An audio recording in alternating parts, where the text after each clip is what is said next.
खबर यूपी के बलिया से है, जहां मीडिया से बातचीत में यूपी सरकार के परिवहन मंत्री दयाशंकर सिंह ने राहुल गांधी की राजनीतिक कार्यक्षमता पर उठाया सवाल। कहा कि कांग्रेस इतनी बड़ी विरासत थी जिसे राहुल गांधी समाप्त कर रहा है। राहुल गांधी को कांग्रेस की विरासत किस रूप में मिली थी, उसे कहां पहुंचा दिया। आज कांग्रेस क्षेत्रीय पार्टियों के पिछलग्गू बनकर पीछे पीछे घूम रही है। राहुल गांधी अपनी हार को किस पर थोपे, वह अपने पर ही नहीं थोप रहे हैं, वह संवैधानिक संस्था इलेक्शन कमीशन पर आरोप लगा रहे हैं।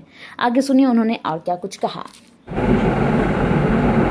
जी राहुल गांधी ने एक प्रेस कॉन्फ्रेंस आज किया और उनका ये कहना है कि जो भी वोट चोरी कर वो सबूत हम लेकर के सामने आ रहे हैं, वो सारे इलेक्शन कमीशन में बैठे लोग उनको मुहैया करा रहे हैं। इसको कैसे देख रहे हैं?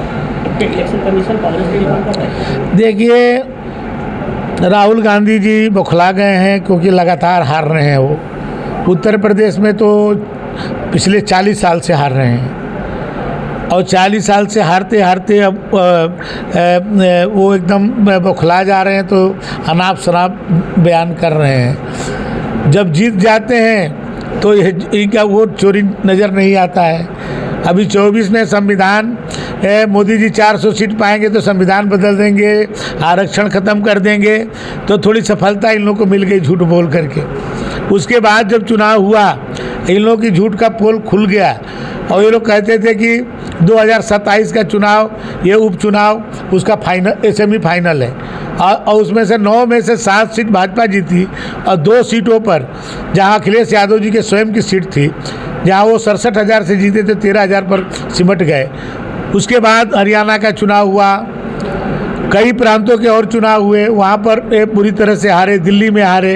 तो अब इस बात को, अब उनके पास कुछ मुद्दा नहीं है तो वोट चोरी करके जी एक संवैधानिक संस्था निर्वाचन आयोग, उस पर प्रश्न चिन्ह खड़ा करते हैं। तो ये लोग अपनी हार को किस पर थोपे, अपने पर नहीं थोप रहे। कांग्रेस की इतनी बड़ी विरासत थी, सबसे ज़्यादा देश में शासन कांग्रेस ने किया, उस कांग्रेस को राहुल गांधी जी समाप्त कर रहे हैं। ये अपना नहीं देख रहे हैं कि जिस पार्टी को उनको किस रूप में मिला और उस पार्टी को कहाँ पहुँचा दिए।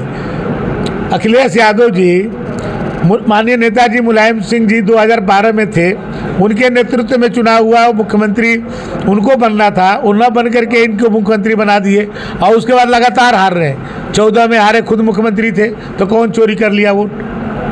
17 में खुद मुख्यमंत्री थे, प्रचंड बहुमत से भाजपा जीत के आई तो कौन चोरी कर लिया वोट। यानी कि ये मुख्यमंत्री थे, ये चोरी करवा रहे थे और भाजपा जीत रही थी।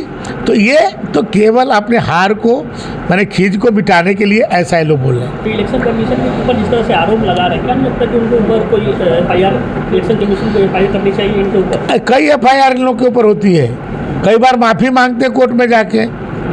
आप तो देखते हैं कि एक थोड़ी हुआ, कई बार हुआ है कि जाके कोर्ट में जाते हैं तो माफ़ी मांग लेते हैं और इस तरह से मैंने बयानबाजी करते हैं। तो जिस तरह से अखिलेश यादव भी आरोप लगा रहे हैं कि कह रहे हैं कि जिस तरह से उनके कार्यालय पर बुलडोजर अगर चला तो उनकी जब सरकार बनेगी तो वो वही बुलडोजर ढूंढ के लाएंगे और जो इन लोगों ने जो ज़मीनें जो कब्जा की है, जो स्मारकें कब्जा की है, उस पर बुलडोजर चलवाएंगे। देखिए, इसीलिए ये मुंगेरी लाल के हसीन सपना कभी पूरा नहीं होने वाला है, क्योंकि प्रदेश की जनता जान गई है कि ये जब सत्ता में आएंगे तो फिर से गुंडा राज कायम कर देंगे, फिर से आतंक हो जाएगा, फिर से अपराधी जेल से बाहर आकर के पुलिस को घसीटते हुए ले जाएंगे। जैसे लखनऊ में पुलिस उपाधीक्षक को समाजवादी पार्टी के गुंडे घसीट रहे थे, पुलिस ऑफिस के सामने से पुलिस उपाधीक्षक घसीटा जाता हो, अब पुलिस मौन हो, जेल में से सीधे डीजीपी से मिलने अपराधी आ जाते थे और डीजीपी साहब चाय पिलाते थे। और आज की स्थिति है तो आज कानून का राज हो गया है, तो जनता जान रही है कि जब इनको हम सत्ता सौंपेंगे तो फिर उसी अराजकता में चले जाएंगे, तो इसलिए इनकी सत्ता कभी आनी नहीं। अब जिस तरह से आरोप लगा रहे हैं राहुल गांधी की, वोट चोरी का आरोप लगा रहे हैं, तो इनके जो क्रॉस, अभी राष्ट्रपति चुनाव में देखा गया कि इन्हीं के पार्टी के, इनके गठबंधन के लोगों ने क्रॉस वोटिंग किया और बीजेपी के साथ है। क्या नहीं लगता कि इन्हीं के लोग इन्हीं को हरा रहे हैं और ये आरोप लगा रहे हैं इलेक्शन कमीशन पे? अब देखिए, वोट, अब खुद ये चुनाव जीते रायबरेली से, तो वहाँ वोट चोरी क्यों नहीं हुआ? ये अमेठी में इनके कैंडिडेट जीता तो वहाँ वोट चोरी क्यों नहीं हुआ? तो ये जहाँ जीत रहे हैं वहाँ वोट चोरी नहीं हो रहा है, जहाँ हार रहे हैं वहीं वोट चोरी हो रहा है। ये सब केवल लोगों को ध्यान को हटाने के लिए, अपने कमियों को छुपाने के लिए इस तरह के बयान दिए जाते हैं। कांग्रेस के लोग ही हरा रहे हैं क्या? कांग्रेस समाप्त हो रही है। आप देखिए उत्तर प्रदेश में लगभग समाप्त हो चुकी है, कई प्रांतों में समाप्त हो रही है। बिहार में बताइए कि लालू यादव से समझौता कर रहे हैं, कि लालू यादव जी का जो है राजनीति में कांग्रेस के खिलाफ में उनकी जन्म हुआ। वो जो लोकतंत्र के हत्या के खिलाफ में जो जेल गए, वो डंडा खाए, आज उनके पार्टी के पिछलगू बने हैं राहुल गांधी। उत्तर प्रदेश में मुलायम सिंह जी नेताजी जेल गए, डंडा लाठी खाए, आज उनके लड़के उनके साथ घूम रहे हैं। तो ये तो अपने बेमेल गठबंधन किए हुए हैं। कांग्रेस की ये हालत हो गई कि एक क्षेत्रीय पार्टी के पीछे पीछे घूम रही है।